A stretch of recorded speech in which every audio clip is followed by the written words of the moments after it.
Bonjour monsieur et madame et bienvenue de la Watchtower Watch Reviews avec le host DK.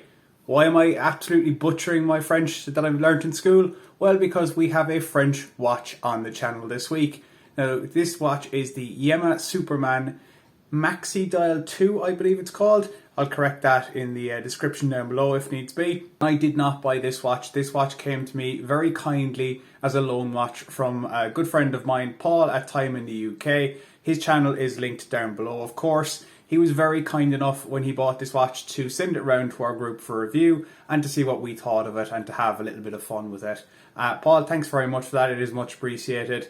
And I'm not going to waste too much time more in the introduction. We're just going to get into the review of the most expensive watch I've ever had on this channel, the Yema Superman 2 Maxi Dial.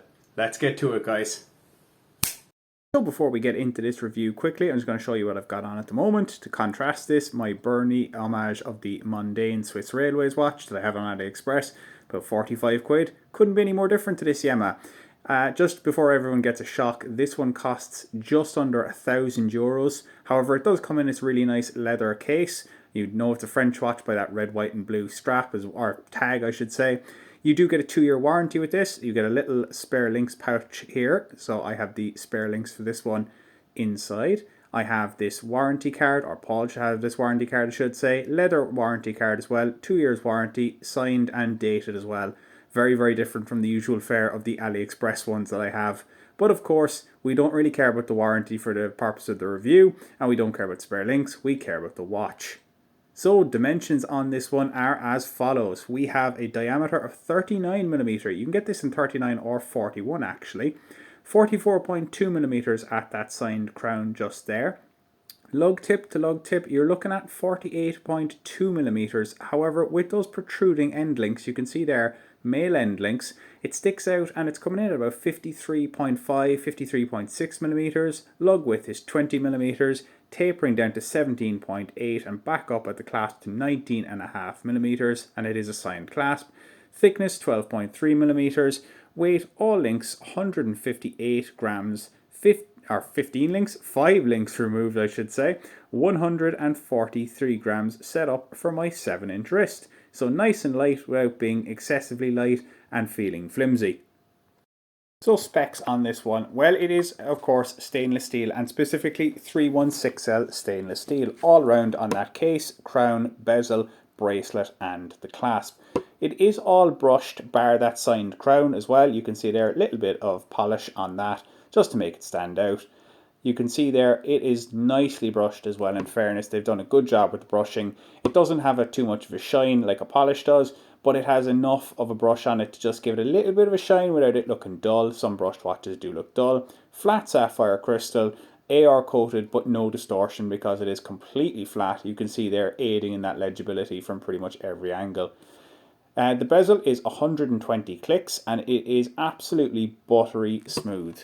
Unbelievably good action on this one. In fairness, I can't say enough about the bezel action because it is just so perfect and it just aligns so nicely. Also, the bezel insert is actually loomed sapphire, so it's not stainless steel, it's not aluminium, and it's not ceramic, it is sapphire. Very, very unusual.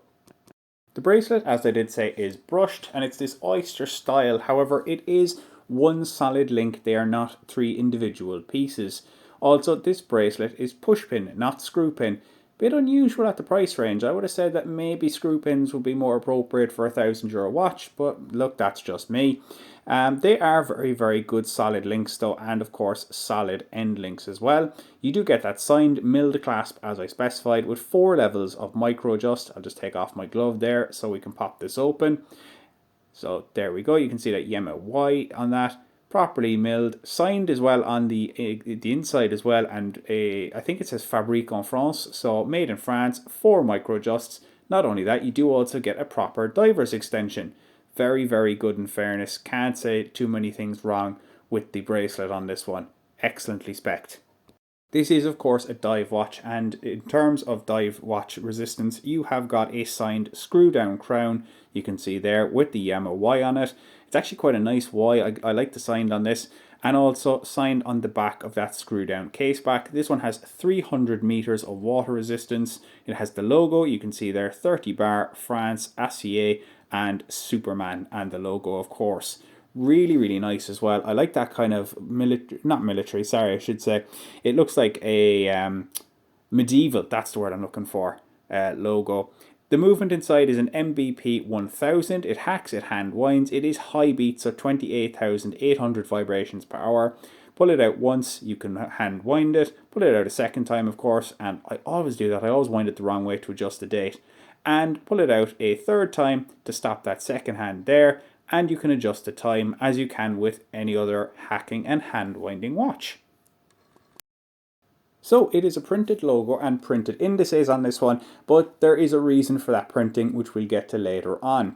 You can see there everything is lined up and printed very, very clearly. Really, really nice job, but it would want to be at the price range, to be fair. Frame date window at the 3 o'clock. It's not colour matched, which is a small bit of a shame. Would have liked it to be colour matched.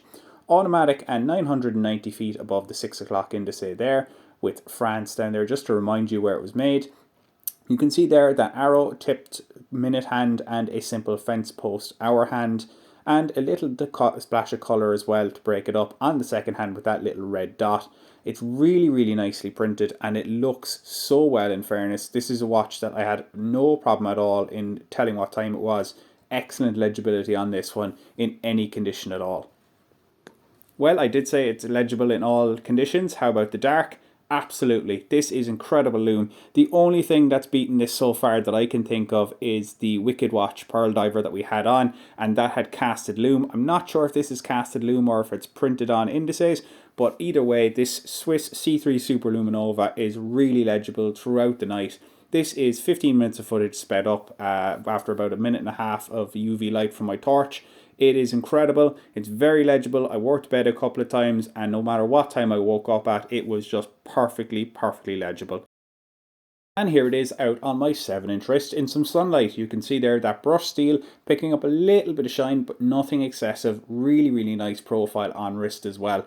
This one just flows down. Despite those male lengths and extended lugs, they are curved, so it sits a little better than the dimensions would suggest. Very, very nice on. However, if you don't like the bracelet and you think that maybe you want to swap it out, how about this? A Vario single pass NATO strap in black and desert sands colour. Really, really gorgeous on this one. I think it's a surprisingly versatile dial. However, the case shape sometimes doesn't suit all straps, which I'll go into a bit later in the review. Or you could try it on this brown leather if you're going for that desk diver look. This is a Strapsco brown leather strap, a Dasari. Very, very nice in fairness. I think this dial, as I say, is very, very versatile. There is one small issue with it, but that's not to do with the dial, and I will go into that in a few minutes. If you don't like that though, how about some black silicone? This is a Ritchie watch band one. Really, really comfortable on this as well. I actually really like this strap. I have it on my Vostok Black Bay homage that I had built. Really, really good, and it suits this watch so well. As I say, this watch takes any number of straps. Well, almost. So it is that time in the video where I go through my likes and dislikes for this watch, and I really did enjoy my time with it, I have to say that first of all. One of my main likes with this one is the legibility. The colour scheme really suits this watch, and I think the fact that they've gone for flat sapphire in this one, while it doesn't give you distortion, it does give you bags of legibility. You can see there as I'm tilting the watch around, you can pretty much see the hands and the indices from every angle. You can pretty much tell what time it is no matter which way you're looking at it, whether you're upside down, whether it's really side on, whether it's flat on from above, whether it's from the top, the below, whether you're looking at it from sort of the 6 o'clock position and it's angled straight up. It's just so easy to read. Also, it's a really premium feel and excellent lume. I'm going to give you a little sound there of this bezel. It just sounds so good, and it's just got a nice motion on it. As I said earlier, buttery smooth, lines up perfectly. Just such a premium feel to this one, there really is. Really like the case as well, and it's just really legible and also very comfortable as well. That's something that you don't get with some watches with these extended lugs. It was surprisingly comfortable on wrist. I will say it's one of my favorite things I've actually worn recently, and the lume is insane. Just so strong, so good, and makes again that legibility at night time just so easy. There's nothing at all that comes close to it so far. I did also notice that they have drilled lugs on this one, which I didn't mention in the specs. I should have said that. However, one of my dislikes with this one is the fact that those lugs drill so far back. If you noticed in my straps bit, and go back if you haven't noticed because it's something really prominent, the end links in the lugs are a really strange thing in this watch. They don't really suit anything except NATO's because there's such a large gap in between when you actually put on a leather or a silicone strap. Bit of a shame on that one. Also, they do come out a bit far for me. I'm not a fan of those extended lugs and the male end links. It just pushes this one to the edge of my wearability. Not a huge fan of that. Also, this clasp is not the easiest to open, which is good because it's very secure. But I nearly broke a couple of nails doing this, and look, my nails aren't the best to start with, which is why I wear gloves for most of these reviews. But I just would have preferred like a pusher clasp or something to that effect. I just don't like these clasps. They're a bit hard to open sometimes, and they can be quite uncomfortable to try and open. I find it's not too bad when when the watch isn't on wrist, I should say, but it can be a little awkward when the watch is on wrist and you're trying to take it off. Although some people would say, why would you want to take it off? It's so nice. The other thing is, I'm not sure about this date wheel, if it's slightly off. It's just in person. It looks a little bit like it's not quite centered. Like it's a little bit sort of extending into the top of the date frame. I'm not sure if I can get this on camera, and maybe it's my imagination, but it seems to be just that little bit kind of stuck to the top rather than bang on in the center. Maybe it's a QC issue, but you wouldn't expect a QC issue on a €1,000 watch at this price point. I just don't think it's acceptable. But again, it could just be my imagination. Let me know in the comments if you think I'm going crazy, because maybe I am. I don't know, to be quite honest. So there you have it, my review of the Yema Superman 2 Maxi Dial. A great watch. I'm not sure if I'd pay full price for it. It does have a premium feel to it, but there was a couple of things I didn't like about the watch. Most notably the lugs. I thought they just kind of took away from the overall aesthetic of it, and also it means it's not the easiest one to swap out for straps. You're pretty much limited to NATO's or to the bracelet it comes with. In fairness, the bracelet's good quality, but I just like a little more versatility if I was paying about €1,000 for a watch. Having said that, it is a fantastic piece, and I'm really grateful again to Paul for letting me have a go at this and have a review of it. Paul, thank you very much. If anyone hasn't already subscribed to Time in the UK, make sure to do that. Drop the guy a sub. It's the least we can do, in fairness, for letting us have a go on this one. I really liked it, but would I buy it myself? No. €1,000 is a really competitive space in the market, and it's sort of that purgatory middle ground, unfortunately. It's not quite a budget watch. It's not quite fully into that luxury scale of, the likes of your Tudors and things like that.